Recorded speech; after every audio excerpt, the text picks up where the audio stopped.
সামনে আমার অবজারভেশন 2026-27 পর্যন্ত একটা অর্থনৈতিক মন্দা চলতে পারে। বলবে কিছু কিছু লোক যে ভবিষ্যৎবাণী করতে যাওয়া, এটা ভবিষ্যৎবাণী নয়। আপনি বর্তমান সম্পর্কে খবর রাখেন না বলেই বর্তমানকে আপনার ভবিষ্যৎ মনে হচ্ছে। আমাদের অনারেবল মিনিস্টার যারা আছেন ওদেরকে জিজ্ঞাসা করেন, তাদেরকে জিজ্ঞাসা করেন, তারাও বলছেন যে 2023 সাল থেকে 26 সাল খাদ্য মন্দার মতো যান। দেখেন নাই, তারা এই কথা বলছেন কারণ তারা বুঝতে পারছেন ওয়ার্ল্ডের অবস্থা ভালো না। এখানে একটা সলিউশন বলছে, ইচ্ছা হলে আপনি গ্রহণ করতে পারেন, ইচ্ছা হলে নাও করতে পারেন। আমার তো চাপিয়ে দেওয়ার কোনো ক্ষমতা নাই। ফাযাক্কির ইন্নামা আনতা মুযাক্কির, আপনি শুধু উপদেশদাতা। লাস্তা আলাইহিম বিমুসাইতির, আপনি কারো প্রতি দারোগা নন। কি উপদেশ? এই যে যাকাত, যেটা যাকাত, আমাদের যাকাত যেটা আসে, এটাকে একটু বড় পরিসরে কালেক্ট করার চেষ্টা করতে হবে। করে যদি আমরা সুষ্ঠু বন্টন করতে পারি গরিবদের মাঝখানে, ইনশাআল্লাহ কেউ খাদ্য অভাবে মারা যাবে না ইনশাআল্লাহ। আল্লাহ পাক আমাদেরকে বোঝার তৌফিক দান। এর পাশাপাশি তারা যেটা বলেছেন, ইকোনমিক সেকশনের লিডার যারা আছে তারা যেটা বলছেন এটা ঠিক বলছেন। তারা বলছেন কৃষিভিত্তিক অর্থনীতির কথা বলছেন, এটার সাথে আমি 100% একমত। কারণ আল্লাহ পাকের কোরআন, এই কোরআনের মধ্যে বেশিরভাগ যে অর্থনীতির কথা এসেছে তা হচ্ছে কৃষিভিত্তিক অর্থনীতি। এটা কি জানেন? হয়তো জানেন না। কোরআনে যত ইকোনমিক সিস্টেমের কথা আসছে তার মধ্যে সবচেয়ে বেশি এসেছে কৃষিভিত্তিক অর্থনীতির কথা, তারপর ব্যবসা এবং যাকাত। অতএব তারা ঠিকই বলেছেন, দেশের যারা ইকোনমিক সেকশনে গবেষণা করছেন তারা ঠিক কথাই বলেছেন যে কৃষিভিত্তিক অর্থনীতি হচ্ছে আমাদের অর্থনৈতিক মন্দা দূর করার অন্যতম উপায়। ঠিক বলেছেন, আমি একমত। তো যাকাত, যেটা কথা বলছিলাম, বাম দিকে যাকাত আসবে, তো যাকাত আমরা দিব তো ইনশাল্লাহ ভাই।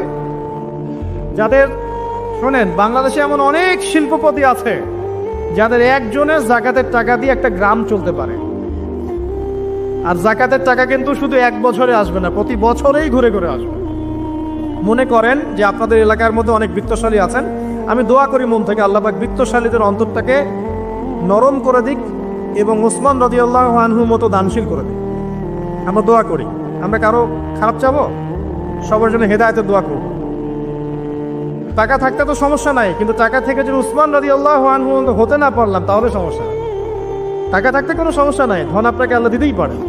এই ধনটাকে উসমান গনি রাদিয়াল্লাহু আনহুর মতো আল্লাহর পথে বিতরণ করে দেন, ইনশাআল্লাহ আল্লাহ পাক আপনাকে জান্নাতুল ফেরদৌস দান করবেন। তো অনুরোধ থাকবে, দেখেন আপনারা যদি একটা এলাকার যাকাত কালেক্ট করতে পারেন, মনে করেন কথার কথা এখানে কিছু মেয়ে আছে যারা খারাপ পথে পা বাড়িয়েছে, আমার কথা বুঝতে পারছেন? আচ্ছা, এরকম পল্লী অনেক জায়গা আছে না? এক বছরের যাকাতের টাকা দিয়ে সমস্ত যৌনপল্লীর মেয়েদেরকে কাজ দেওয়া সম্ভব, কর্মে আনা সম্ভব। ওদেরকে কাজের ব্যবস্থা করে দেন, ওরা কাজ করবে না ইনশাআল্লাহ। কোনো মেয়ে এই কাজ করতে চায় না, আমার মত কোনো মেয়ে চায় না যে ইজ্জত বিক্রি করে খাবো। কোনো মেয়ে চাবে? কখনো চাবে না। ওকে আপনি ভালো কাজের ব্যবস্থা করে দেন, এই যাকাতের টাকা দিয়ে, দেখবেন ইনশাআল্লাহ সে ওই খারাপ পথ ছেড়ে দিয়েছে। অনেক দেখবেন দরিদ্র মানুষ আছে যে পড়াশোনা করার কোনো সুযোগ নাই, টাকা পয়সা নাই, পড়াশোনা করতে চায় কিন্তু টাকা পয়সা নাই, দিনের জ্ঞান অর্জন করতে চায়, দেশকে কিছু দিতে চায়, টাকা নাই। তাকে আমরা হেল্প করতে পারি না? পারি। অনেক মানুষ আছে মাদক দ্রব্য বিক্রি করছে, তাকে বুঝান, দিনের হেদায়েত দেন, যে ভাই আমি তোমাকে আরো ভালো চাকরি দিব, ভালো ব্যবসা দিব, তুমি ছাড়বা কিনা? বলবো আমি ছেড়ে দেবো ইনশাআল্লাহ। বুঝালে ছেড়ে দিবে ইনশাআল্লাহ। এই যে মেগা প্রজেক্ট যেটা কথা বলি আমরা, আত্ম উন্নয়নমূলক বলেন, যুব উন্নয়নমূলক বলেন, বা কান্ট্রি ডেভেলপমেন্টের কথা বলেন, এখানে যাকাত একটা বড় শক্তি হতে পারে। তবে এটাকে সুষ্ঠুভাবে কালেক্ট করতে হবে এবং যাকাতের যে 8টা খাত আছে এই খাতগুলোকে সুষ্ঠুভাবে বন্টন করতে হবে। অমুসলিমদেরকেও যাকাত দেওয়া যায়, জানেন? অমুসলিম যদি কেউ থাকে, দরিদ্র, তাকেও যাকাত দিয়ে সহযোগিতা করা যায়। আমরা সহযোগিতা করি না বলেই তো ওই যে পশ্চিম থেকে লোকজন এসে সহযোগিতা করে খ্রিস্টান বানাচ্ছে এখন সবাইকে। আরো বাড়বে দিন দিন, দেখেন। আমরা তো সহযোগিতা করছি না। আপনার পাশে আপনার প্রতিবেশী না খেয়ে মারা যাচ্ছে, আপনি যাচ্ছেন না। এখন তো অন্য কেউ এসে যদি সাপোর্ট করে, ও তো তার দলেই ভিড়বে তখন, স্বাভাবিক। এটাই হচ্ছে এখন। আল্লাহ বোঝার তৌফিক দান করুক আমাদের। বাম দিকে মাইয়াতে থাকবে কি ভাই? যাকাত।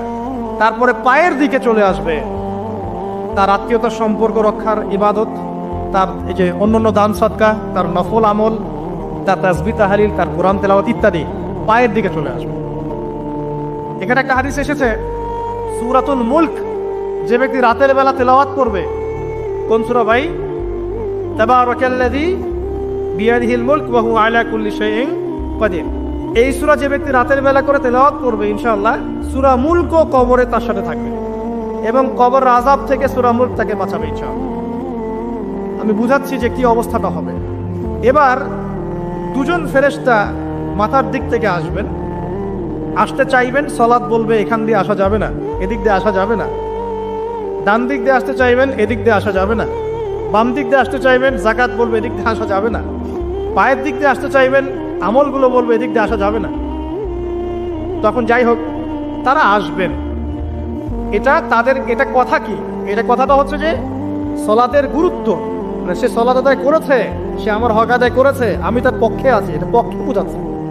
রোজা বলবে আমি ওর পক্ষে আছি, তাকে আপনি কোনো শাস্তি দিবেন না, আমি তার পক্ষে আছি। আপনারা দুজন তাকে শাস্তি দিবেন না, আমি যাকাত তার পক্ষে আছি, এটা পক্ষে থাকার কথা। তারপরেও তারা আসবেন, চোখগুলো হবে নীল এবং কালো বর্ণের, নীলাপ চোখের কালো। মুনকার নাকি উঠে বসিয়ে দেওয়া হবে।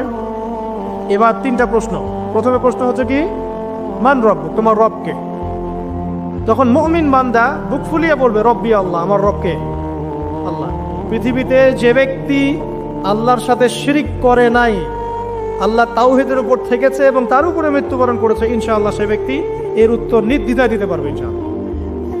আর দুনিয়াতে যে বা যারাই আল্লাহর সাথে শিরিক করবে, আল্লাহর সাথে শিরকের পাবে লিপ্ত হবে, ওই অবস্থায় মারা যাবে, তাওহীদের উপর থাকবে না, কোশ্চিনকালেও মান রব্বুক উত্তর দিতে পারবে না। তারপরে প্রশ্ন হয়ে যাবে মা দিনুক, তোমার দিন কি ছিল? মুমিন বান্দা উত্তর দিবে কি, দীনি আল ইসলাম, আমার দিন ছিল ইসলাম।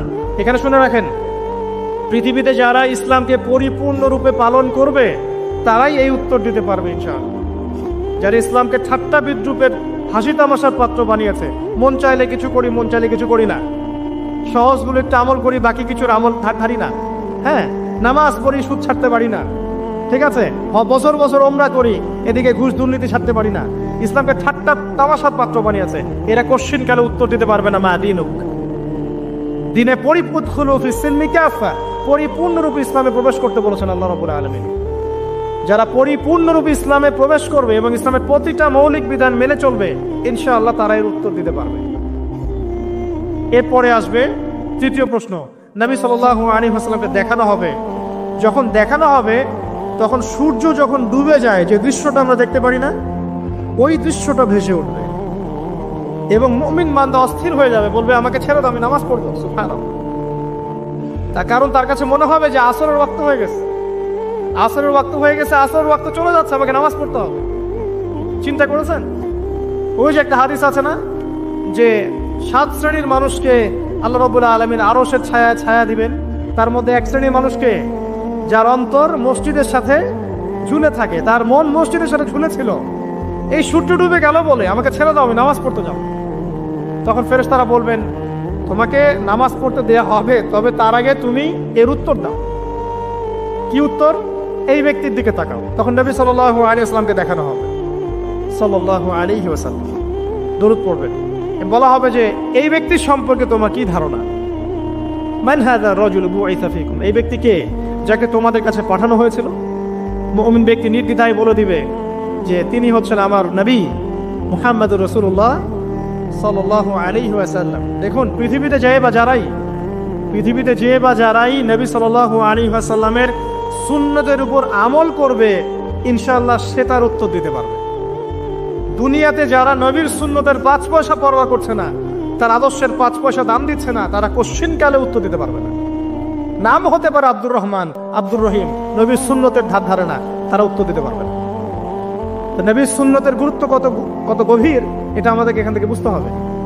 তাই প্রিয় যুবক ভাইরা, মুসলিম ভাইরা, আমাদের জীবনটাকে নবীর আদর্শ এবং সুন্নতে ঢেলে সাজাতে হবে।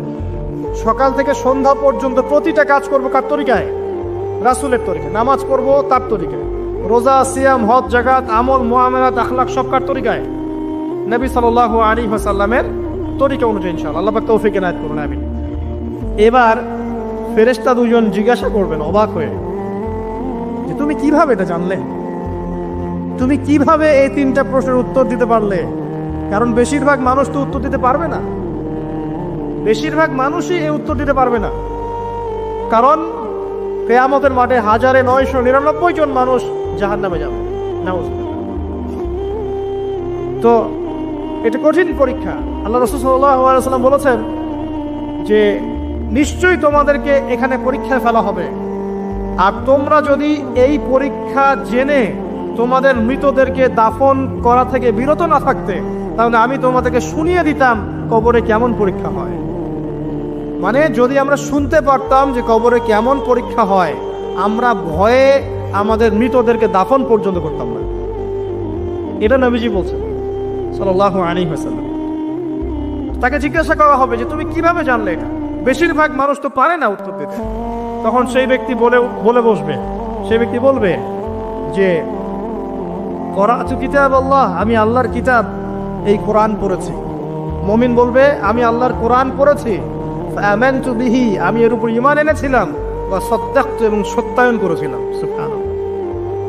অতএব দুনিয়াতে যারা দ্বীনের জ্ঞান অর্জন করছে না, কোরআন পড়ছে না, হাদিস পড়ছে না, পড়াশোনার চেষ্টা করছে না, জানার চেষ্টা করছে না, কবরে পাওয়া ডিফিকাল্ট আছে। এটা একটা অন্যতম প্রশ্ন। আমরা কিন্তু মনে করি 3টা প্রশ্ন হচ্ছে, আসলে প্রশ্ন হচ্ছে কয়টা? 4টা। 3টার পরে আরো একটা এক্সট্রা। কিভাবে জানলে? তো উত্তর দিচ্ছে আমি আল্লাহর কিতাব পড়েছি, ঈমান এনেছি, সত্যায়ন করেছি। সুবহানাল্লাহ। নবী সাল্লাল্লাহু আলাইহি ওয়াসাল্লাম হাদিসের পরের অংশে বলছেন যে যখন কাফের বান্দাকে উঠানো হবে, তখন ডানেও কিছু নাই, বামেও কিছু নাই, সামনে পিছনে কিচ্ছু নাই। মাথার দিক থেকে ফেরেশতারা চলে আসবেন, উঠিয়ে বসানো হবে, প্রশ্ন করা হবে কে তোমার রব? একটাই উত্তর, লা আদরি, আমি জানি না। নাউজুবিল্লাহ। কি তোমার দিন? লা আদরি, আমি জানি না। এই যে আল্লাহর তো খবর নাই, আল্লাহ পাকের বিধান মেনে চলার কোনো খবরই নাই, পরোয়াই নাই। সে জানবে কিভাবে ইসলাম কি জিনিস? সে জানবে কিভাবে আল্লাহ কি জিনিস? ও তো আল্লাহকে চিনেই না। দিব্যি বলে বেড়াচ্ছে মহাবিশ্ব সৃষ্টি হয়েছে বিগ ব্যাং থেকে, আল্লাহ বলে কেউ নাই। মানুষ সৃষ্টি হয়েছে বান্দর থেকে। নাউজুবিল্লাহ। ওই যে ডারউইনের মতবাদ, কি দ্য থিওরি অফ এভলিউশন নাকি? হ্যাঁ, তাই তো মনে হয়। অনেক জায়গায় পড়ছি ভাই, ভুলে গেছি। যাই হোক, মানুষ তো আল্লাহকে চিনছে না। এখনো মানুষ মনে করছে যে আল্লাহ বলতে কেউ নাই, এবং এই মুক্ত চিন্তার নামে, বাক স্বাধীনতার নামে নাস্তিকতার যে চর্চাটা বেড়েছে বাংলায়, এটা আশঙ্কাজনক। বড় বড় বিশ্ববিদ্যালয় থেকে পড়ে আসছে, অনেক সময় দেখলাম বড় বিশ্ববিদ্যালয়ের প্রফেসর, সে বলছে যে মহাবিশ্ব বিগ ব্যাং দিয়ে সৃষ্টি হয়েছে, সৃষ্টিকর্তা নাই এখানে কোনো। তো মুসলিম বিজ্ঞানীর একটা কথা বলতেন যে মানুষ বিজ্ঞান সম্পর্কে অল্প জানলে নাস্তিক হয়ে যায়, আর অনেক গভীর জ্ঞান অর্জন করলে আল্লাহর কাছে আত্মসমর্পণ করে।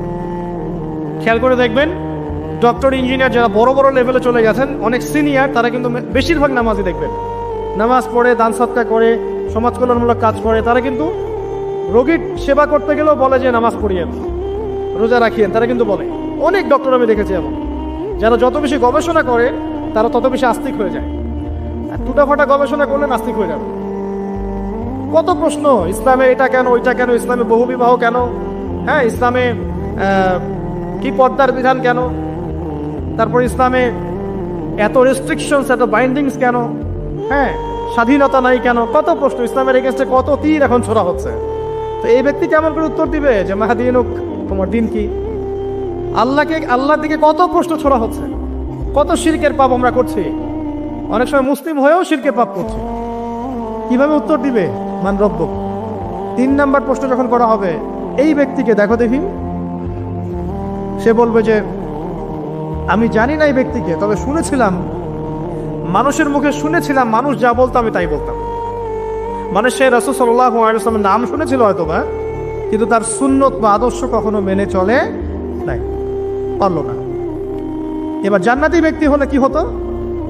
ওই যে সূর্য ডুবছিল যেখানে, তার দৃষ্টির সীমা পর্যন্ত কবরকে প্রশস্ত করে দেওয়া হবে, এবং জান্নাতের একটা দরজা তার কবরে খুলে দেওয়া হবে। এটা কিভাবে করা হবে সেটা আল্লাহ পাক জানেন, এটার ব্যাখ্যা করার জ্ঞান আল্লাহ আমাদেরকে দেন নাই। যেই মানুষের ক্ষুদ্র জ্ঞানে মানুষ ব্যাকটেরিয়া, ভাইরাস নিয়ে গবেষণা করতে হিমশিম খেয়ে যায়, সে মহাবিশ্বের স্রষ্টা নিয়ে কিভাবে গবেষণা করবে? আল্লাহ পাকের অসীম জ্ঞানের সামনে আমার জ্ঞান কি? খুবই ক্ষুদ্র। একটা হাদিসে এসেছে বুখারী শরীফের মধ্যে, যে একটা মহাসমুদ্রের মধ্যে যদি একটা পাখি 1 ফোঁটা পানি উঠিয়ে নিয়ে যায়, ওই 1 ফোঁটা পানি হচ্ছে মহাবিশ্বের জ্ঞান, আর বাকি পুরো মহাসাগর হচ্ছে আল্লাহ পাকের জ্ঞান। তো আমরা এই ক্ষুদ্র জ্ঞানের মানুষ হয়ে আল্লাহর জ্ঞানকে কেমন করে পেনিট্রেট করতে পারি? তো আল্লাহ পাক জান্নাতের দরজাগুলো খুলে দিবেন, একটা দরজা খুলে দিবেন, সেখান থেকে বাতাস আসবে, জান্নাতের নাজ নেয়ামত উপভোগ করতে থাকবে এবং তার রূহটাকে সবুজ রঙের পাখির আকৃতিতে জান্নাতে রেখে দেওয়া হবে। ইল্লিন মানে ওখানে জান্নাতের নিয়ামত সে পাবে। এটাকে বলা হয় দারুল বারজাখ বা বারজাখের জীবন। জীবন অনেকগুলো, একটা ছিল রুহের জগৎ। রুহের জগতে আমরা সবাই ছিলাম। শোনেন, রুহের জগতে যার সাথে যার বন্ধুত্ব ভালোবাসা গভীর ছিল, দুনিয়াতে তার সাথে তার ভালোবাসা বেশি। এটা হয়তো জানেন না, জানতেন হাদিসটা? রুহের জগতে যদি কখনো আপনার সাথে আমার দেখা হয়ে থাকে, দুনিয়াতে আপনার সাথে আমার দেখা হবে ইনশাআল্লাহ। রুহের জগতে যদি আপনার আমার মধ্যে ঘনিষ্ঠ ভালোবাসা থেকে থাকে, এখানেও ভালোবাসা হয়ে যাবে ইনশাআল্লাহ। এটা বলে আমি আবার তোমাদের বয়ফ্রেন্ড গার্লফ্রেন্ড ভালোবাসা বুঝাই নাই, ওই ভালোবাসার কথা বলি নাই। আবার রুহের জগতে বিদ্বেষ, এখানেও দেখবেন বিদ্বেষ। ওটা একটা জগৎ ছিল যেখানে আল্লাহ পাক সমস্ত আদম সন্তানকে সৃষ্টি করে তাদের রুহটাকে রেখেছিলেন এবং ওয়াদা নিয়েছেন। কি ওয়াদা? আল্লাহ পাক বলেছিলেন আলাস্তু বিরব্বিকুম, সূরা আরাফের 182 নম্বর আয়াত পড়ে দেখবেন, 182 নম্বর আয়াত। আল্লাহ পাক বলেছিলেন যে আমি ওয়াদা নিয়েছিলাম, আলাস্তু বিরব্বিকুম, আমি কি তোমাদের রব নই? আমরা সবাই বলেছিলাম বেলা ইয়া রব্বি, অবশ্যই আপনি আমাদের রব। দুনিয়াতে এসে আমরা ভুলে গেছি। এই ভুলে যাওয়াটা মনে করায় দেওয়ার জন্যই আল্লাহ পাক আসমানে কিতাব নাজিল করেন, নবী রাসূল পাঠান, আমাদের কান পর্যন্ত ইসলামের দাওয়াত পৌঁছে দেন, যাতে আমরা মনে করতে পারি। এবার আসেন রুহের জগতে পর আসলাম এই যে দুনিয়ার জগৎ, দারুদ দুনিয়া। দুনিয়ার মধ্যে আছি হয়তো 50, 60, 70, 100 বছর হাইয়েস্ট। এরপর যাবে দারুল বারজাখ, বারজাখের জগৎ। পাপী ব্যক্তি হলে জাহান্নামের দরজা খুলে দেওয়া হবে আর জাহান্নামের সে আযাব ভোগ করতে থাকবে, এবং পুণ্যবান ব্যক্তি হলে জান্নাতের দরজা খুলে দেওয়া হবে এবং এর নাজ নেয়ামত সে ভোগ করতে থাকবে। তখন তাকে বলা হবে এটা জান্নাতের সেই জায়গা যেখানে তুমি থাকবে। এটা দেখার সাথে সাথে, শোনার সাথে সাথে তার যে খুশি উৎফুল্ল তার অনেক বেড়ে যাবে এবং সে কি করবে জানেন? সে পৃথিবীতে ফিরে আসতে চাইবে। সে বলবে আমাকে আমার পরিবারবর্গকে জানাতে দেন, আমাকে আমার পরিবারবর্গকে জানাতে দেন যে আমি ভালো আছি। তখন ফেরেশতারা তাকে বলবেন যে এটা সম্ভব না, তোমার এবং তাদের মাঝে দারুল বারজাখ আছে, তুমি এটা ভেদ করে যেতে পারবে না। তখন তার আত্মাটাকে ইল্লিনে দেওয়া হবে, একটা সবুজ পাখির আকৃতিতে জান্নাতে ঘুরে বেড়াবে ইনশাআল্লাহ। আর যদি জাহান্নামী হয় তাহলে যে বললাম দরজা খুলে যাবে, জাহান্নামের মর্মান্তিক আযাব তার দিকে আসতে থাকবে। কবর সংকুচিত হয়ে আসবে এমন ভাবে যাতে তার বাম পাজর ডান পাজরের ভিতরে এইভাবে ঢুকে যাবে। নাউযুবিল্লাহ। এই আযাব চলতে থাকবে ইলা ইয়াউমি ইউবআসুন, পুনরুত্থানের দিন পর্যন্ত। এখন এই যে হাদিসটা আপনারা শুনলেন, এই হাদিসটা ব্যক্তিকেন্দ্রিক নয় কি? এখানে তিনটা বিষয় আপনাকে ফোকাস করতে হবে আমাদেরকে। এক, তাওহীদ, আল্লাহ পাকের তাওহীদ। দুই, রিসালাত, রাসূলুল্লাহ সাল্লাল্লাহু আলাইহি ওয়াসাল্লামের রিসালাত, এবং আখিরাত, পরকাল। এই তিনটা বিষয় খুব স্বল্প কথায় বলছি। দেখুন, তাওহীদ কি? আল্লাহ পাকের একত্ববাদ। এক আল্লাহকে আপনি সৃষ্টিকর্তা মানবেন, রিজিক দাতা মানবেন, পালনকর্তা মানবেন, সন্তান দাতা, ভালো মন্দের মালিক, সমস্ত কিছুর মালিক কে? আল্লাহ। আল্লাহ আল্লাহ আমাকে বাঁচিয়ে রেখেছেন, আল্লাহ আমাকে মৃত্যু দিবেন, আল্লাহ আমাকে রিজিক দেন, আল্লাহ আমাকে সন্তান দিবেন, আল্লাহ আমার ভালোর মালিক, আল্লাহ মন্দের মালিক, আল্লাহ সমস্ত কিছুর মালিক। এই কনসেপ্ট পরিষ্কার থাকবে, লা ইলাহা ইল্লাল্লাহ পরিষ্কার থাকবে। সমস্ত বিষয় কার পক্ষ থেকে? আল্লাহর পক্ষ থেকে। তাওহীদ, শর্ট সংক্ষিপ্ত কথায় বললাম তাওহীদ। এর মধ্যে তিনটা ক্লাসিফিকেশন আছে: রুবুবিয়্যাত, উলুহিয়্যাত, আসমা ও সিফাত। এটা আপনারা কিতাবুত তাওহীদ বই থেকে পড়ে নিয়েন। সংক্ষেপে বলে দেই, রুবুবিয়্যাত আল্লাহ পাকের সমস্ত বিষয়গুলো তার দিকে সম্বন্ধ করা, সৃষ্টিকর্তা, পালনকর্তা, রিজিক দাতা সবকে আল্লাহ। উলুহিয়্যাত কি? দুনিয়াতে এসেছি আল্লাহ পাকেরই দাসত্ব করতে হবে, অন্য কারো দাসত্ব চলবে না। তাওহীদ উলুহিয়্যাত। আসমা ও সিফাত কি? আসমা সিফাত মানে হচ্ছে আল্লাহ পাকের নাম গুণাবলীগুলো আছে। আল্লাহ পাক রহমান, আল্লাহ পাক রহিম, আল্লাহ পাক রাজ্জাক, হ্যাঁ, আল্লাহ পাক গফুর, আল্লাহ পাক শরীদুল ইকাব। সমস্ত গুণাবলী কার? আল্লাহ। এই হলো আসমা সিফাত। আল্লাহ পাক যেমন, আল্লাহ পাক তেমন, আল্লাহ পাক নিজের মতো, কারোর সাথে তুলনীয় নন। আল্লাহু আহাদ, একক। আল্লাহুস সামাদ, তিনি অমুখাপেক্ষী। লাম ইয়ালিদ ওয়া লাম ইউলাদ তিনি জন্ম দেননি, জন্মিতও নন, ওয়ালাম ইয়াকুল লাহু কুফুয়ান আহাদ, তার সমতুল্য আর কিছুই নাই। আল্লাহ থেকে সবকিছু হয়, এটাই হলো তাওহীদ।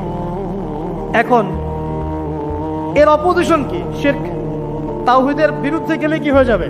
শিরক। কেউ যদি মনে করে যে আল্লাহ ছাড়া কেউ আমাকে জীবন দিতে পারে, আল্লাহ ছাড়া কেউ আমাকে মারতে পারে, আল্লাহ ছাড়া কেউ আমাকে রিজিক দিতে পারে, অথবা আল্লাহ ছাড়া কেউ সন্তান দিতে পারে, আল্লাহ ছাড়া অন্য কারো কাছে কেউ যদি দোয়া করে, আল্লাহ ছাড়া অন্য কারো জন্য নজর মানত করে, আল্লাহ ছাড়া অন্য কারো নামে কসম খায়, আল্লাহর হালালকে হারাম করে দেয়, আল্লাহর হারামকে হালাল করে নেয়, ঠিক আছে? আল্লাহ থেকে শুভ অশুভ আসে না, শুভ আল্লাহর পক্ষ থেকে আসে, অশুভ শয়তানের পক্ষ থেকে আসে, এমনও যদি কেউ মনে করে, শুভ অশুভ দুটোই আল্লাহর পক্ষ থেকে আসে, কিন্তু কেউ যদি মনে করে না শুভগুলো আল্লাহর পক্ষ থেকে, অশুভগুলো শয়তানের পক্ষ থেকে, এমনও যদি মনে করে, শিরক হয়ে যাবে।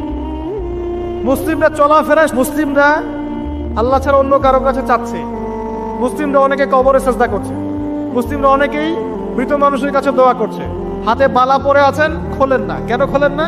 ভয়ে যদি আপনার ক্ষতি হয়, শিরক। মুসলিমরা দেখবেন আগুনের সামনে মাথা নত করছে, মুসলিমরা এখন মেডিটেশন করে, ধ্যান করে, মুসলিমরা জিনকে তাবে করতেছে, অনেক সময় দেখা যায় মুসলিমরা জাদু করতেছে, জাদুবিদ্যা, কুফরি কালাম করছে না? করছে। সবই শিরক, সবই শিরক। মুসলিমরা দেখবেন আল্লাহর হালাল যেগুলো আছে এগুলোকে হারাম করে ফেলছে, আবার অনেক সময় আল্লাহর হারামগুলোকে হালাল করে নিচ্ছে। সুদ কি ভাই? এখানে ফরজ, হালাল করে নেওয়া হয়েছে। মদ কি? তোমাদের কাছে তো ওয়াজিব, না খাইলে ঘুম হয় না। তো এই যে আল্লাহ হারামগুলোকে কি করছি আমরা? হালাল করে ফেলি, এটাও শিরক, কুফরি একটা। তো এক কথায় তাওহীদের উপর যারা থাকবে মান রব্বুক উত্তর দিতে পারবে ইনশাআল্লাহ। যারা শিরক করে ফেলবে ওই অবস্থায় মারা যাবে, মান রব্বুক উত্তর দিতে পারবে না। আমার কথা কি বোঝা যাচ্ছে? আমি সহজ করার চেষ্টা করছি কিন্তু হয়তো পারছি না, এটা আমার ব্যর্থতা। এক কথায় যদি আমরা কবরের প্রথম প্রশ্নের উত্তর দিতে চাই তাহলে আমাদেরকে অবশ্যই তাওহীদের উপর থাকতে হবে, শিরকে যাওয়া যাবে না। প্রিয় ভাইরা, শিরকের পাপ থেকে আজকে তওবা করে ফেলবেন। আল্লাহ জেনে না জেনে জীবনে যত শিরক করেছে আল্লাহ মাফ করবেন, আমিন। এবং আগামী দিনগুলোতে শিরকের পাপে লিপ্ত হয় না। প্রিয় ভাইরা, যদি আপনার আমলনামায় আসমান জমিন সমানও পাপ থাকে, শিরকের পাপটুকু না থাকে, আল্লাহ পাক আপনার পুরো পাপ মাফ করতে পারবে ইনশাআল্লাহ। আল্লাহ পাক বলেছেন মিরাজের রাতে নবী সাল্লাল্লাহু আলাইহি ওয়াসাল্লামকে আরশে আজিমের কাছে উঠিয়ে নিয়ে আল্লাহ পাক 3টা ওহী করেছেন। কয়টা ওহী? একটা ছিল 5 ওয়াক্ত নামাজ, ঠিক আছে? 2টা হচ্ছে 2 নম্বর হচ্ছে সূরা বাকারার শেষের 3টা আয়াত, 3 নম্বর একটা ওয়াদা, একটা প্রতিশ্রুতি। সেটা কি? হে মুহাম্মদ সাল্লাল্লাহু আলাইহি ওয়াসাল্লাম, তোমার উম্মতের মধ্যে কেউ যদি আসমান জমিন সমান পাপ নিয়ে আমার সামনে হাজির হয় কিন্তু আমার সাথে কাউকে শরীক না করে, শিরক না করে, তাহলে আমি আল্লাহ তার সামনে আসমান জমিন সমান ক্ষমা নিয়ে হাজির হব, মানে মাফ করে দেওয়া হবে ইনশাআল্লাহ। অতএব শিরকের পাপে যায় না, ইনশাআল্লাহ জান্নাতে যাওয়া যাবে। যে ব্যক্তি মন থেকে একবার লা ইলাহা ইল্লাল্লাহ পড়েছে, সমস্ত বিষয় আল্লাহর দিকে সুপর্দ করে, তার অন্যান্য অনেক পাপ থাকতে পারে, আল্লাহ পাক চাইলে সব পাপ মাফ করতে পারে। অতএব মান রব্বুক উত্তর দিতে চাইলে শিরকের পাপে যাওয়া যাবে? যাবে না। আধুনিক শিরকের মধ্যে সবচেয়ে ভয়ঙ্করটা হচ্ছে এটা যে আমরা আল্লাহর হালালকে হারাম করে নিচ্ছি, হারামকে আবার হালাল করে ফেলছি। এখানে যায় না। সবকিছু আল্লাহ থেকে আসে, দোয়া আল্লাহর জন্য করবেন, নামাজ আল্লাহর জন্য, সবকিছু ইবাদত আল্লাহর জন্য, দ্বীনি ইলম অর্জন আল্লাহর জন্য। প্রতিটা কাজের করার আগে নিয়াত ফিক্স করবেন, কেন করব? পরকালীন স্বার্থ থাকলে করব, না হলে করব না। কেন তুমি টিকটকে যাবা না? কারণ পরকালীন কোনো স্বার্থ নাই। কেন তুমি ফ্রি মিক্সিং অ্যাফেয়ার্সে যাবা না? কারণ পরকালীন কোনো স্বার্থ নাই। কেন মদ খাবা না? পরকালীন কোনো স্বার্থ নাই। কেন মিউজিকে যাচ্ছ না? কারণ পরকালীন কোনো স্বার্থ নাই। কেন তুমি এই যে সুদ খাবা না? কারণ পরকালীন কোনো স্বার্থ নাই। যে কাজে পরকালীন কোনো স্বার্থ নাই সে কাজে কোনো মুমিন মুসলিম নাই। কেন নামাজ পড়বো? কারণ পরকালীন স্বার্থ আছে। কেন ওযা রাখবো? পরকালীন স্বার্থ আছে। কেন আমি হালাল বিয়ে করব, হারাম জেনায় যাব না? পরকালের স্বার্থ আছে। কেন আমি যাকাত দিব, ব্যবসা করব, সুদ খাবো না? কারণ পরকালের স্বার্থ আছে। কেন ইসলামের দাওয়াত দিব? পরকালের স্বার্থ আছে। কেন হাদিস প্রচার করব? কারণ পরকালের স্বার্থ আছে। ইসলামের জন্য সবর করব কেন? পরকালের স্বার্থ আছে। পরকালের স্বার্থ যেখানে, মুসলিম সেখানে। পরকালীন স্বার্থ নাই, আমরা নাই। প্রত্যেকটা কাজ করার আগে নিয়াতটা ফিক্স করতে হবে, পরকালের কোনো স্বার্থ আছে? যদি বলে হ্যাঁ আছে, তাহলে করবে। স্বার্থ নাই, আমি নাই। কোন ফুজুল কি বাত বা ফাহেসা কোনো কাজ, এসব কাজে আমরা নাই, বিকজ এগুলোতে কোনো পরকালীন স্বার্থ নাই। ব্যাস, আমাদের জীবনের প্রতিটা মোমেন্ট, প্রতিটা সেকেন্ড আল্লাহর দেয়া দান। আমি নিজের ইচ্ছা মতো এটাকে অপব্যয় করতে পারি না। হ্যাঁ, আপনি মিউজিক শুনতে চান, আপনি সং পছন্দ করেন, আপনি নাশিদ শোনেন, ইসলামিক নাশিদ শোনেন, ওখানে আপনার ইমান একটু দীপ্ত হবে, পরকালীন স্বার্থ আছে। আপনি নিজের যৌন চাহিদাকে দমন করতে পারছেন না, হালালভাবে বিয়ে করে নেন। বিয়ে করার পর আপনি যত ইচ্ছা স্ত্রীকে মহব্বত করেন, প্রত্যেকটা মহব্বতে নেকি পাবেন। এমনকি স্ত্রীর দিকে নেক নজরে তাকাবেন, তাতেও নাকি।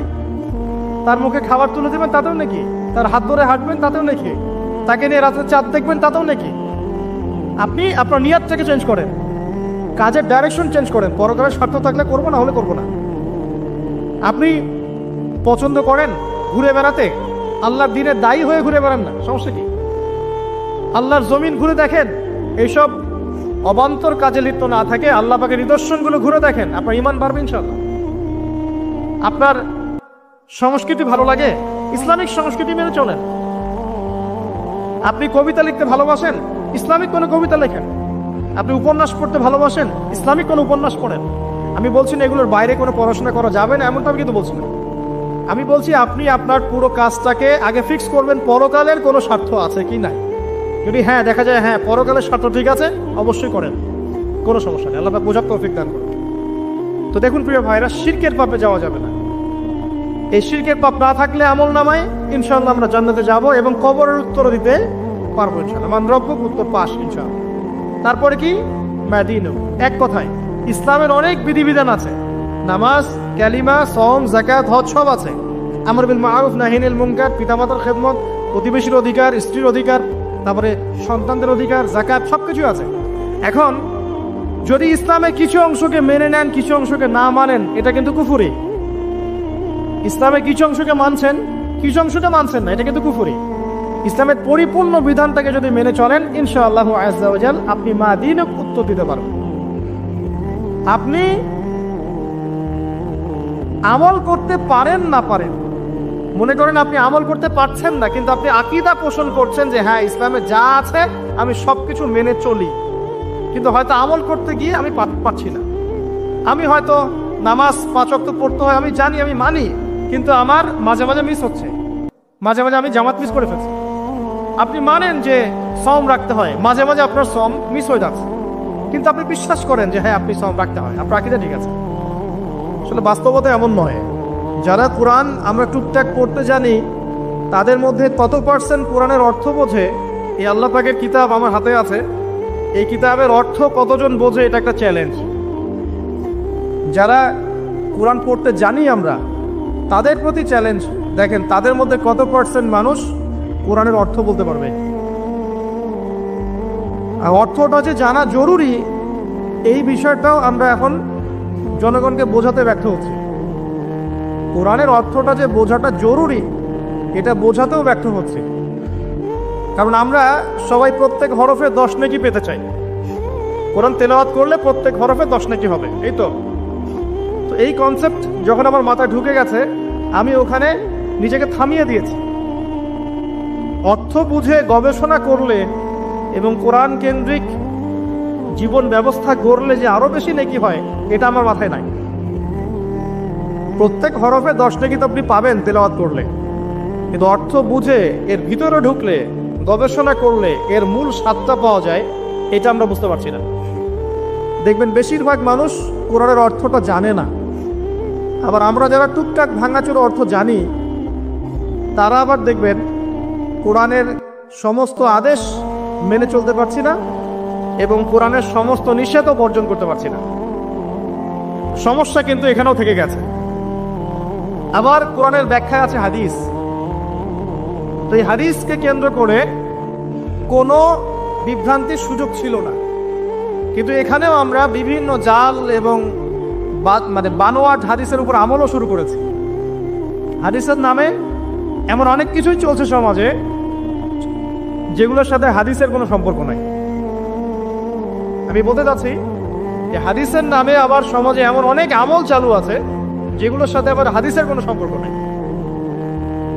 তো দেখুন, ধর্মের মতো সমস্যা থেকে গেছে। আবার আমরা সবাই মুসলিম, আমাদের সবার ইউনাইটেড থাকার কথা। মুসলিম একটা জাতি, তাদের আল্লাহ একজন, রাসূল একজন, কিবলা এক, তাদের সবার মধ্যে একটা ইউনিটির কথা ছিল। কিন্তু আমরা ধর্মতাত্ত্বিকভাবে এবং পলিটিক্যালি আমরা বিভিন্ন দলে বিভক্ত এবং আপসের মধ্যে মিল মহব্বত কম। বাইরে হয়তো আমরা বলি যে আমি একজন ধর্মতাত্ত্বিক দলের সদস্য, সে আরেকটা ধর্মতাত্ত্বিক সংগঠনের সদস্য, সে আরেকটা মানহাজ ফলো করে, সে আরেক জামায়াতের, সে আরেক তরিকার ইত্যাদি। আমরা সবাই এক, যদি আমরা বাইরেই কথাটা বলি, কিন্তু অন্তর থেকে কিন্তু আমাদের এই বিষয়টা আসছে না। যদি আসতো, যদি আমরা ভিতর থেকেই ঐক্যবদ্ধ হতে পারতাম, তাহলে উম্মার আজকে এই অবস্থা হতো না। তো দেখুন, ধর্মকেন্দ্রিক অনেক প্রবলেম থেকে গেছে এখন। আবার আল্লাহ রাসূল সাল্লাল্লাহু আলাইহি ওয়াসাল্লাম হাদিসের মধ্যে এবং আল্লাহ পাক কোরআনের মধ্যে ধর্ম নিয়ে বাড়াবাড়ি করতে নিষেধ করেছে। ধর্ম নিয়ে বাড়াবাড়ি করো না, তোমরা নিজেদের ধর্ম পালন করো। তা আমরা নিজের ধর্ম যতটা না পালন করি, অন্যের ধর্মের দিকে আঙ্গুলটা তার চেয়ে বেশি তুলি। আমরা আগে নিজের রিলিজিয়নটাকে ঠিক মতো পালন করি, দেখবেন সমাজ ঠিকই পরিবর্তন হয়ে গেছে ইনশাআল্লাহ। তো আমি একটা ধর্ম পালন করি বলে অন্য ধর্মের মানুষের প্রতি বিদ্বেষ পোষণ করতে হবে বা তাদের উপর ঘৃণার মনোভাব প্রকাশ করতে হবে, এটা আল্লাহ পাক শেখান নাই, তার রাসূল শেখান নাই। আল্লাহ এবং তার রাসূল কি শিখিয়েছেন? ইসলামের সত্য বিষয়টাকে আপনি সবার সামনে উপস্থাপন করবেন। যার ইচ্ছা হবে সে কবুল করবে, যার ইচ্ছা হবে সে অস্বীকার করবে। যার যার কবরে শেষে যাবে, যার যার হিসেব শেষে দিবে।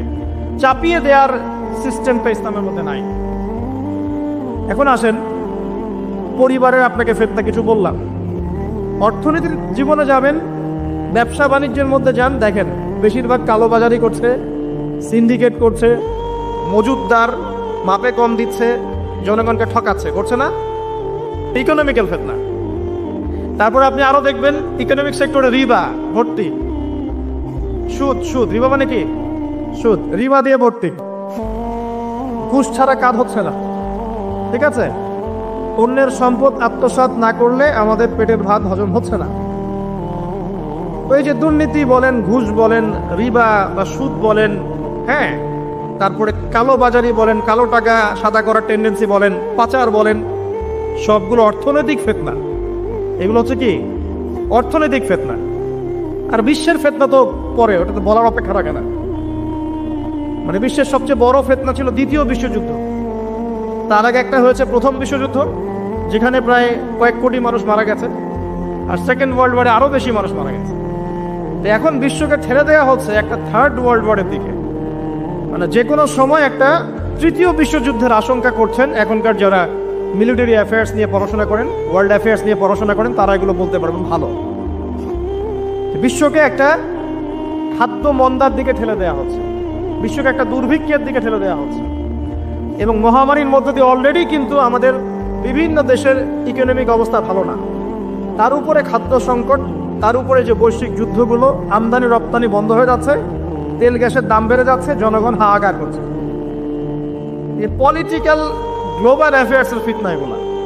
তা আপনাকে এই জন্যই প্রথমে আমি একটা কথা বললাম যে ফিতনাময় একটা পরিবেশে একজন মুমিন যার অন্তর্দৃষ্টি আছে, যে কোরআন এবং সুন্নাহ দিয়ে এই বিশ্বের এই রহস্যগুলো উদ্ঘাটন করতে পারে, সে ভালো থাকতে পারে না।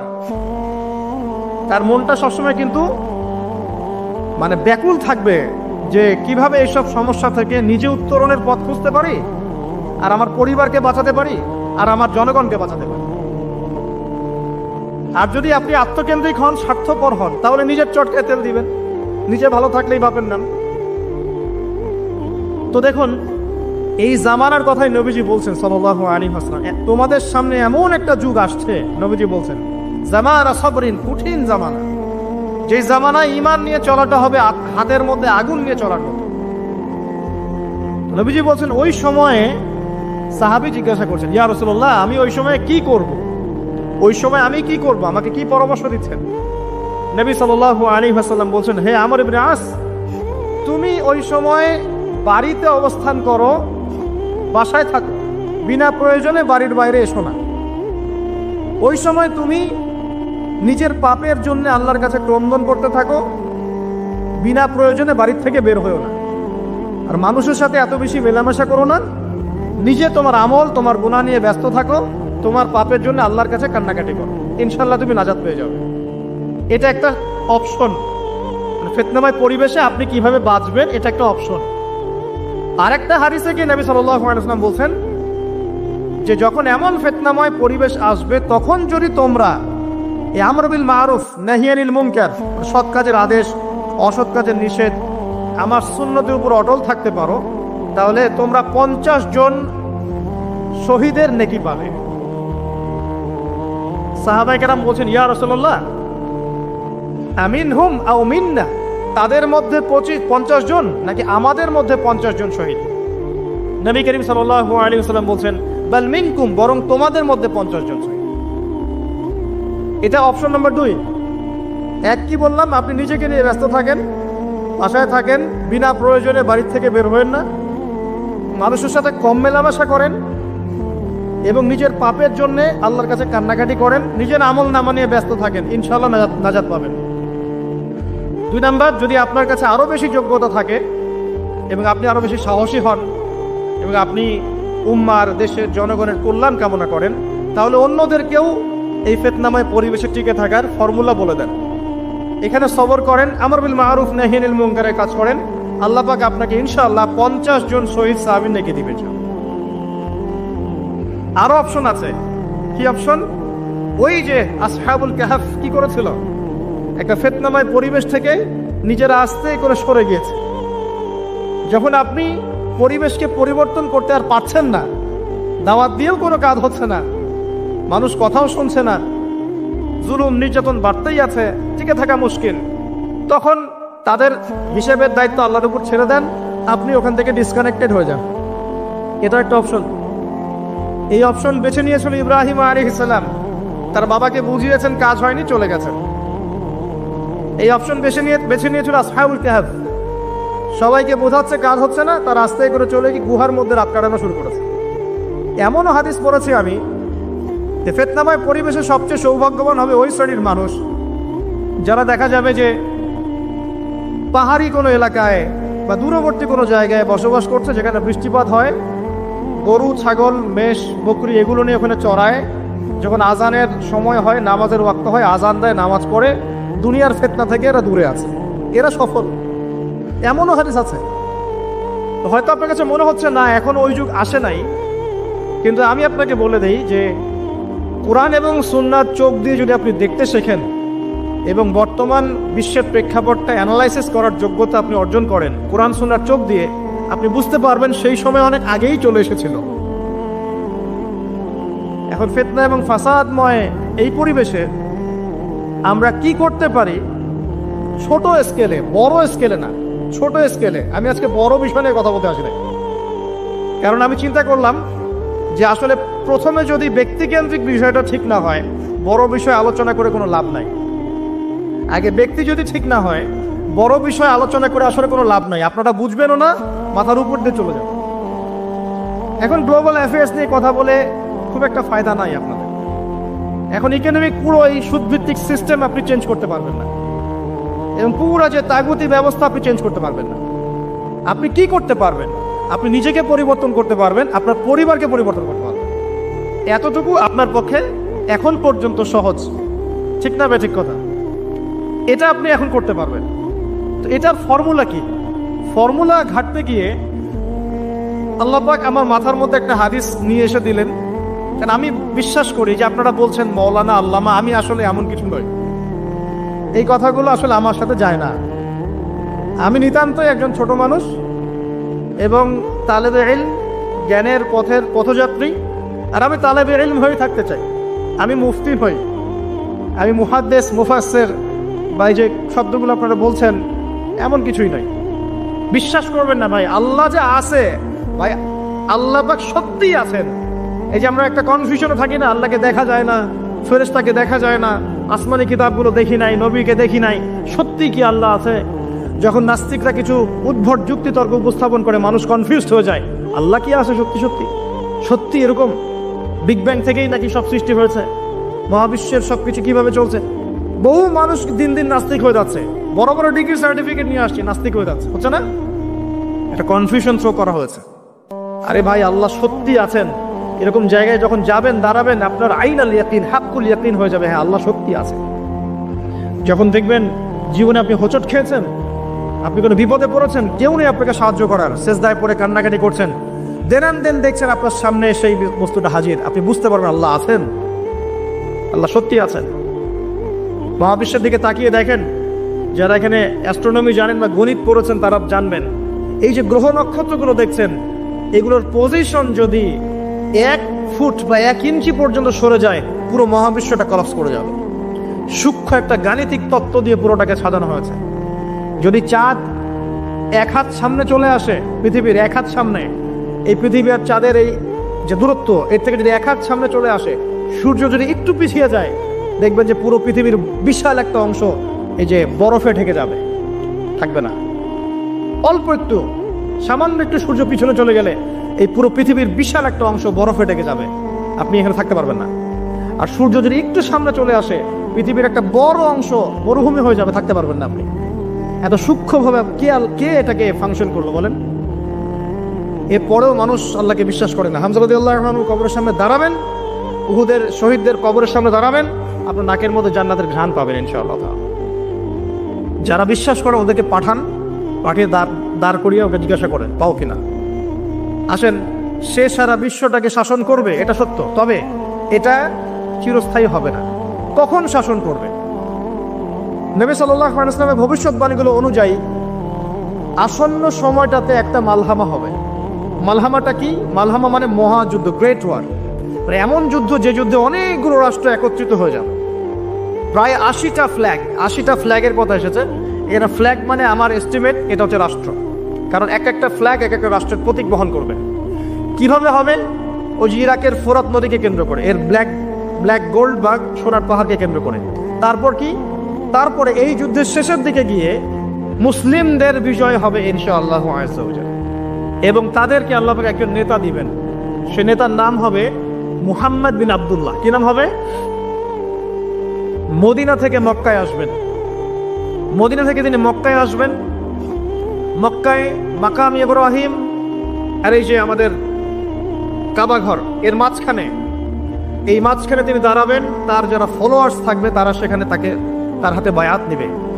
তিনি বায়াত নিতে চাবেন না, তিনি নেতৃত্ব চাবেন না, মানুষ জোর করে তাকে নেতৃত্ব দিবে। আল্লাহ পাকের নেতারা এমনই হন, তারা নেতৃত্ব চায় না, মানুষ জোর করে দেয়। কথা বুঝতে পারছেন না? আল্লাহ পাকের মনোনীত যারা, তারা মানুষের কাছে চেয়ে নেয় না, মানুষ তাকে জোর করে দেয়, কারণ মানুষ জানে যে এই ব্যক্তি ভালো, সে অ্যাভয়েড করে। যেমন আবু যার রাদিয়াল্লাহু আনহুকে নবী সাল্লাল্লাহু আলাইহি ওয়াসাল্লাম বলেছেন, হে আবু যার, তুমি দায়িত্ব চেয়ে নিও না। হে আবু যার, তুমি দায়িত্ব চেয়ে নিও না, কারণ তুমি যদি দায়িত্ব চেয়ে নাও, এরপরে তোমাকে দায়িত্ব দেয়া হয়, তাহলে আল্লাহর পক্ষ থেকে তোমাকে সাহায্য করা হবে না। আর যদি তুমি দায়িত্ব অ্যাভয়েড করো, দায়িত্ব না চাও, মানুষ জোর করে তোমাকে দায়িত্ব দেয়, আল্লাহ তোমাকে সাহায্য করবে ইনশাআল্লাহ। এই দেখেন আবু বকর রাদিয়াল্লাহু আনহু, তিনি কি দায়িত্ব চেয়ে নিয়েছিলেন? ওমর রাদিয়াল্লাহু আনহুকে বলেছেন যে আমাকে ভোট দাও, আমি ভালো মানুষ, বলেছিলেন? মানুষ তাকে দায়িত্ব দিয়েছে। দেখেন 10 বছর তিনি বিশ্ব শাসন করেছেন। একটা রাখাল এবং একটা রাখালের এই যে কি বলবো ছাগল, তারাও না খেয়ে মারা যায় নাই 10 বছরে, একটাও না। তার শাসন নিয়ে কথা বলতে গেলে তো সারা রাত পার হয়ে যাবে। শুধু একটা ন্যায় বিচারের উদাহরণ দিচ্ছি। তার নিজের ছেলে একটা অন্যায় করেছে, নিজের ছেলে হয়তোবা মদপান করেছে অথবা জেনা করেছে, আল্লাহু আ'লাম। হুদুদের অপরাধ, যে অপরাধ করলে শাস্তি হয় প্রকাশ্যে। মদপান করলে ইসলামের শাস্তি হচ্ছে 40টা বেত্রাঘাত, আর জেনা করলে অবিবাহিত হলে শাস্তি হচ্ছে 100 বেত্রাঘাত। তোমরা যারা এখন জেনা করেছো বা করছো, এখানে উপস্থিত আছো বা এই লেকচার শুনবে, ছেলে বা মেয়ে যেই হও না কেন, তোমাদের ঘাড়ের উপরে একটা জেনার জন্য 100 বেত্রাঘাতের শাস্তি ঝুলে আছে। এই কথা তো কলেজের মধ্যে পৌঁছালো না। একবার জেনা করেছো, তোমার কাঁধের উপরে 100 বেত্রাঘাতের শাস্তি ঝুলে আছে এখনো, এবং 1 বছরের নির্বাসন তোমার জন্য ঝুলে আছে। সূরা নূরের 1 থেকে 4 নম্বর আয়াত পড়ে দেখবে। আর যারা বিবাহিত ব্যক্তি, যে দেবর ভাবি জেনা করেছেন, দুলাভাই শালি জেনা করেছেন, হ্যাঁ, এই প্রতিবেশীর স্ত্রীর সাথে জেনা করেছেন, অমুক কর্মকর্তার স্ত্রীর সাথে জেনা করেছেন, আপনারা পৃথিবীতে বেঁচে থাকার অধিকার হারিয়ে ফেলেছেন। কারণ একজন বিবাহিত ব্যক্তি যদি জেনা করে, তার একটা শাস্তি ইসলামে, সেটা হলো রজম, তাকে কোমর পর্যন্ত মাটিতে পুঁতে ফেলে পাথর নিক্ষেপ করে হত্যা করতে হবে, এটা ইসলামের বিধান। এই বিধান এখন চালু করা যাবে না। এই বিধান এখন পৃথিবীর কোথাও আছে বলে আমাদের জানা নাই। হয়তো অল্প কিছু জায়গায় থাকতে পারে, এটা আল্লাহর ইচ্ছা। বেশিরভাগ জায়গায় এইসব বিধান নাই, কিন্তু আল্লাহ পাকের আসমানে এই বিধান আছে। জমিনে এইসব বিধান নাই ঠিকই, বাট আল্লাহ পাকের আসমানে এই বিধান আছে। মৃত্যু হয়ে গেলেই শাস্তি ভোগ করবে যদি তওবা না করে মারা যায়। তবে যদি আপনারা তওবা করেন, এই শালি তুমি যদি তওবা করো, দুলা ভাই যদি তওবা করে, এই দেবর যদি তওবা করে, ভাবি যদি তওবা করে, আল্লাহ পাক রাতের অন্ধকারের তওবা আল্লাহ পাক কবুল করতে পারেন। শোনেন ভাই, কয়েকটা কারণে ইসলামে মানুষকে হত্যা করা জায়েজ। একটা হচ্ছে হত্যার বদলে হত্যা। কেউ যদি কাউকে হত্যা করে, তাকে হত্যা করতো, ঠিক যেমন আমাদের আদালত এটা করে না, খুন করেছে ফাঁসি দেয় না, সেম জিনিস। আরেকটা হচ্ছে মুরতাদ হয়ে গেছে, মুরতাদ আগে ছিল মুসলিম, পরে মুরতাদ হয়ে গেছে, তাকে হত্যা করা যায়। ইসলামিক স্টেটের প্রধান সেটা করবে, ডেমোক্রেটিক কান্ট্রির মধ্যে এটা নাই। কথা বুঝতে পারছেন? এটা থাকবে ঈসা ইবনে মারিয়ামের যুগে, এটা ছিল উমর রাদিয়াল্লাহু আনহুর যুগে, ইসলামী খেলাফার সময়, এখন নাই।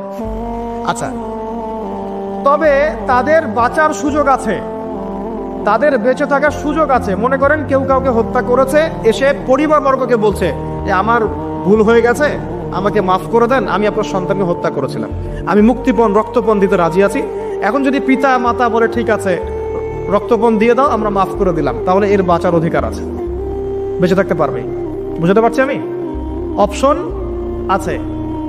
আবার কেউ যদি মুরতাদের করে স্টেটমেন্ট দিচ্ছে, ইসলাম মানি না, কোরআন মানি না, সুন্নাহ মানি না বলছে, ওকে আপনাকে বন্দি করে জেলখানায় রাখতে হবে এবং তাকে আপনাকে শর্ত দিতে হবে, তুমি কি জেনে শুনে সজ্ঞান এটা বলছো না ফিরে আসবে কথা থেকে। সে যদি বলে আমি আমার কথা থেকে ফিরে আসলাম, আমি আসলে এগুলো বলেছিলাম, এখন ফিরে আসলাম, আমি তওবা করলাম, তার বেঁচে থাকার অধিকার আছে। বাট কিন্তু একজন বিবাহিত ব্যক্তি যদি জেনা করে ফেলে, নাউজুবিল্লাহ, যে দেবর ভাবি শালিদুল্লাহ ভাই তোমরা শোনো, যদি বিবাহিত কোনো ব্যক্তি জেনা করে ফেলে, সে যদি খাস তওবা করে আল্লাহ পাকের কাছে, আল্লাহ পাক যদি তার সমস্ত গুনাহ মাফ করে দেন, তারপরেও যদি তার এই মামলাটা ইসলামিক কোর্টে চলে আসে, তাহলে তাকে রজম করতেই হবে, বেঁচে থাকার অধিকার নাই। আমি দলিল দিচ্ছি, শোনেন। নবী সাল্লাল্লাহু আলাইহি ওয়াসাল্লামের একজন সাহাবী, মহিলা সাহাবী, তিনি পাপ করে ফেলেছেন। কি করেছেন? জেনা করে ফেলেছেন, বিবাহিত ব্যক্তি ছিলেন। নবীর কাছে এসে বলছেন, ইয়া রাসূলুল্লাহ তাহিরনি, আমাকে পবিত্র করুন, আমি অন্যায় করেছি। নবী সাল্লাল্লাহু আলাইহি ওয়াসাল্লাম বলছেন, মুখ ফিরিয়ে নিচ্ছে, একবার ডান দিকে মুখ ফিরাচ্ছেন, একবার বাম দিকে মুখ ফিরাচ্ছেন। নবী শুনতে যাচ্ছেন না, কারণ এটা কোর্টে চলে আসলেই বিপদ। নবীজি বলছেন, বাসায় যাও, বাসায় যাও, তওবা করো, আল্লাহর কাছে তওবা করো, আল্লাহ মাফ করে দিবে। বাসায় চলে যাও, বাসায় চলে যাও, তওবা করো, আল্লাহ মাফ করে দিবে। সে মহিলা বলছে, না ইয়া রাসূলুল্লাহ, আমি অনেক বড় অন্যায় করেছি, আমাকে পবিত্র করুন। আপনি পবিত্র না করেন তাহলে পরকালে আল্লাহ আমাকে শাস্তি দিবেন, আমাকে পবিত্র করুন। নবী সাল্লাল্লাহু আলাইহি ওয়াসাল্লাম শেষে বলছেন, তুমি কি এমন কোনো কাজ করেছো? সুরমা দানি থেকে সুরমা বের করার সময় আমরা যেভাবে বের করে চোখে দিই, এমন কোনো কাজ কি করেছো? বুঝতে পারছেন? বুঝেন নাই? তোমরা কি ফিডার খাও নাকি? তাহলে সুরমা দানি থেকে সুরমা বের করার সময় আমরা যেভাবে বের করি, তুমি কি এমন কোনো কাজ করেছো? সাহাবী মাথা নাড়ি বলছেন, হ্যাঁ এমন কোনো কাজ করেছে। এবার নবী সাল্লাল্লাহু আলাইহি ওয়াসাল্লাম বললেন, বাসায় যাও। তুমি গর্ভবতী হয়েছ? হ্যাঁ। বাচ্চা খালাস করো, তারপরে এসো, তোমার বিচার করে দেওয়া হবে ইনশাআল্লাহ। সেই মহিলা বাসায় ফিরে গেল, তওবা করতে থাকলো, তার গর্ভের সন্তান বড় হতে লাগলো। এক পর্যায়ে সন্তান জন্ম হলো। সন্তান জন্ম হওয়ার পর সে এসে বলছে, ইয়া রাসূলুল্লাহ, এই যে কোলের বাচ্চা, এই যে 3 দিন আগে 4 দিন আগে হয়েছে সন্তান, আমাকে এখন পবিত্র করে দিন, আমাকে শাস্তি দিয়ে পবিত্র করুন। নবী সাল্লাল্লাহু আলাইহি ওয়াসাল্লাম বাচ্চার দিকে তাকিয়ে বলছেন যে এই বাচ্চাকে দুধ পান করাতে হবে, 2 বছর এই বাচ্চাকে দুধ পান করাবে, বাচ্চা যখন শক্ত কিছু খাওয়া শিখবে তখন এসো, তখন বিচার করে দেব। তিনি পাঠিয়ে দিলেন। 2 বছর পর এই মহিলা আবার এসে হাতে এই যে কোলের বাচ্চা, রুটি আছে, বাচ্চার হাতে একটা কি আছে? রুটি, বাচ্চা রুটি খেতে পারে। এবার তিনি নবী সাল্লাল্লাহু আলাইহি ওয়াসাল্লামকে বলছেন, ইয়া রাসূলুল্লাহ, এই যে আমার বাচ্চা এখন রুটি খেতে পারে, আমাকে এখন পবিত্র করুন। নবী সাল্লাল্লাহু আলাইহি ওয়াসাল্লাম একজন মুসলিমকে বললেন, এই বাচ্চার দায়িত্ব কে নিতে পারবে? একজন মুসলিম সাহাবী বললেন যে আমি নিব ইয়া রাসূলুল্লাহ। তখন তার হাতে বাচ্চাকে সোপর্দ করা হলো। বাচ্চাকে সোপর্দ করার পর এই মহিলাকে নিয়ে যাওয়া হচ্ছে এবং সাহাবীকে বলা হলো, অন্যান্য সাহাবীদেরকে বলা হলো, তোমরা এই মহিলাকে নিয়ে যাও, নিয়ে গিয়ে রজম করো, অর্ধেক মাটিতে পুঁতে ফেলে পাথর নিক্ষেপ করে হত্যা করো। এবার সাহাবীরা এই কাজ করছেন। খালিদ বিন ওয়ালিদ রাদিয়াল্লাহু আনহু, বিখ্যাত বীর সাহাবী, তিনি তখন মুসলিম হয়েছেন এবং অনেক যুদ্ধের নেতৃত্ব দিচ্ছেন। তিনি একটা পাথর নিক্ষেপ করেছেন। এই পাথরের নিক্ষিপ্ত পাথরের আঘাতে রক্তের ফিনকি ছিটকে এসে খালিদ বিন ওয়ালিদ রাদিয়াল্লাহু আনহুর এই যে কাপড়ের মধ্যে পড়েছে। তখন খালিদ বিন ওয়ালিদ রাদিয়াল্লাহু আনহু তিনি বলছেন, ছি, আমার কাপড়ে একজন ব্যভিচারী নারী রক্ত পড়লো, এরকম একটা স্টেটমেন্ট তিনি করেছেন। তখন নবী সাল্লাল্লাহু আলাইহি ওয়াসাল্লাম রাগ করে বলেন, এ খালিদ, তুমি থামো। তুমি জানো এই মহিলা অন্যায় করার পর এমন তওবা আল্লাহর কাছে করেছে, এত বেশি তওবা সে আল্লাহর কাছে করেছে, এত বেশি তওবা আল্লাহর কাছে করেছে বিগত এই সময়গুলোতে, এই তওবা যদি পুরো মদিনাবাসীর মধ্যে ভাগ করে দেওয়া হয় তবুও কম হবে। এবং সেই মহিলা এখন জান্নাতে আছে, জান্নাতে নদীতে সাঁতার কাটছে। ইনশাআল্লাহ আমি বুঝাতে পারলাম কিনা, এই মহিলাকে আল্লাহ পাক মাফ করে দিয়েছেন, তিনি জান্নাতে আছেন ঠিকই, দুনিয়াতে তার বিচার নবীজি করেছেন। তারপরেও আমি কি বুঝাতে পারলাম যে বিবাহিত ব্যক্তি ব্যভিচার করলে কিরকম শাস্তি হবে? এরপরেও যারা এখন ওই জেনার অপরাধে লিপ্ত আছেন, অবিবাহিত হন আর বিবাহিতই হন, আল্লাহর ওয়াস্তে আজকে গভীর রাত্রে গিয়ে তওবা করবেন, রাত্রেবেলা ওযু করবেন, জায়নামাজে দাঁড়াবেন। তোমরা কি মনে করো যে গার্লফ্রেন্ডকে নিয়ে হোটেলে রাত কাটানো হয়েছে না? তুমি যে তার হাত ধরে ঘুরছো এটাও জানা, তুমি তার সাথে কফি খাচ্ছ এটাও জানা করছো, তুমি নোট এক্সচেঞ্জ করতে গিয়ে ওর সাথে যে প্রেমের লেটার্স এই করছো এটা জানা করছো, রাত্রেবেলা রাজ্যকে কথা বলছো জানা করছো, তুমি ওর দিকে খারাপ নজরে তাকাচ্ছ জানা করছো, তুমি ওর সাথে যা যা করছো সবই জানা হচ্ছে। আর আমরা তো এখন এটাকে ফ্যাশন মনে করি। আমরা মনে করি যে ছেলে মেয়ে একসাথে পড়বে, কোনো সমস্যা নাই, কোনো সময়। এটা এগিয়ে যাওয়ার যুগ। এটা এখন কি নিজের ইজ্জত সম্ভ্রম বিসর্জন দিয়ে এগিয়ে যেতে হবে? এটাকে আমরা এগিয়ে যাওয়া বলছি। অথচ যদি প্রাপ্তবয়স্ক, গভর্নমেন্টের আইনে কি আছে 21 বছর না ছেলেদের, 21 বছর, আর মেয়েদের কত 21-18 হওয়ার পরেও যদি কেউ বিয়ে করতে চায়, সমাজ তাকে মেনে নিতে যাচ্ছে না। সমাজ বিয়েটাকে কঠিন করছে, জেনাকে সহজ করছে। যত বেশি বিয়েকে কঠিন করবেন জেনা তত বাড়তে থাকবে। আর বিয়ের সময় দেখা যায় মনে হয় যে মেয়ের বাবা মেয়েকে বিক্রি করছে, আর ছেলের বাবা হচ্ছে একটা মেয়ে কিনছে। মেয়ে বিক্রি করার সময় মোহর দিচ্ছে 10 লাখ, 15-20 লাখ, ম্যাডাম মেয়েটাকে বিক্রি করা হচ্ছে। আর ছেলে যে যৌতুক নিবে এবারে নিচ্ছে 10 লাখ 20 লাখ যৌতুক নিচ্ছে এখান থেকে। তো এই যে একটা জাহেলিয়াত চলছে, মানে আইয়ামে জাহিলিয়াত কোথায়? আইয়ামে জাহিলিয়াত তো এখানেই। আমি তো চোখে দেখি এই বিশ্বটা আইয়ামে জাহিলিয়াতের যুগ।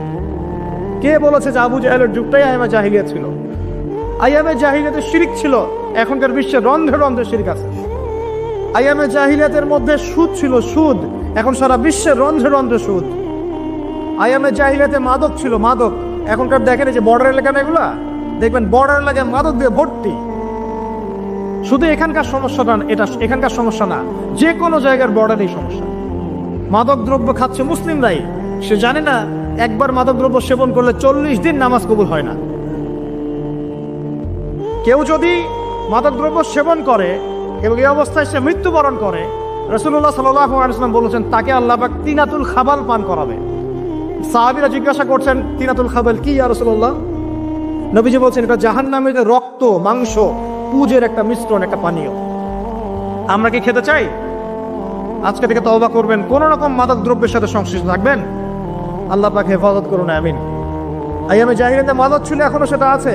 গোত্র হানাহানি ছিল, এখনো আছে। আইয়ামে জাহিলিয়াতে নারীর অবমাননা ছিল, এখন অলিতে গলিতে নারীর অবমাননা হচ্ছে। কোথায় মেয়ের স্বাধীনতা? কোথায় মেয়ের ইজ্জতের স্বাধীনতা আছে? একজন বড় ক্ষমতাধর ব্যক্তিও তার স্ত্রীকে রাস্তায় একা ছাড়তে সাহস পাচ্ছেন না এখন, না জানি কি হয়ে যায় রাস্তা ছাড়লে। তাহলে কোথায় নারীর স্বাধীনতা? কি বুঝাচ্ছেন? যখন একজন মুসলিম নারী খাস পর্দা করে বাসা থেকে বের হচ্ছে, ওর দিকে বাঁকা চোখে তাকাচ্ছেন যে কেন পর্দা করবে, কেন পিছিয়ে যাচ্ছে, না এরা মৌলবাদী, এরা সন্ত্রাসী, এইসব কথা কেন বলছেন? আপনার আমার মা বোন যদি খাস পর্দায় থাকে, ওদের ইজ্জত আপনি সুরক্ষিত থাকবে ইনশাআল্লাহ তাআলা। হ্যাঁ, আমরা এটা বিশ্বাস করি যে আল্লাহ রাব্বুল আলামিন যে বিধানটা দিয়েছেন এর মধ্যে চূড়ান্ত কামিয়াবি আছে, এর বাইরে কোনো কামিয়াবি নাই। তবে এটা স্বীকার করছি যে বোরখা, জুব্বা, দাড়ি টুপি রেখেও এক শ্রেণীর মানুষ অন্যায় করে, অবশ্যই অন্যায় করে। কিছু মানুষের অন্যায়ের কারণে পুরো ইসলামকে কলুষিত করতে হবে কেন? আমি স্বীকার করছি যে বোরখা পরেও কিছু মানুষ খারাপ কাজ করে। আমি স্বীকার করছি দাড়ি টুপি পাগড়ি জুব্বা নিয়েও মানুষ খারাপ কাজ করে না? তো কিছু মানুষের খারাপ কাজের কারণে কি আমরা পুরো ইসলামটাকে কলুষিত করবো নাকি? আল্লাহ পাক বিধান দিয়েছেন পর্দা, প্রিয় মা বোন পর্দা অবশ্যই করবেন। আপনার পোশাকটা এমন হবে না যে পোশাকটা পরেও আপনার দেহের কাঠামো বোঝা যায়, এটা চলবে না। আপনার পোশাকটা এমন হবে না যে পোশাকটা পরলে বাহির থেকে ভিতরের অঙ্গ প্রত্যঙ্গ দেখা যায়। আপনার পোশাক এমন হবে না যে পোশাকটা পুরুষের পোশাকের সাথে সাদৃশ্য আছে। আবার এমন পোশাকও পরা যাবে না যেটা অমুসলিমদের পোশাকের সাথে সাদৃশ্য আছে। আপনার দিন আপনার জন্য, তাদের দিন তাদের জন্য। তাকওয়ার পোশাক, এখানে একটা কথা না বললেই নয়। মহাকাশে মানে মহাবিশ্বে সর্বপ্রথম আমাদের পিতা আর মাতা আদম এবং হাওয়া আলাইহিস সালাম, তাদেরকে কিন্তু নগ্ন করে দিয়েছিল কে জানেন? শয়তান।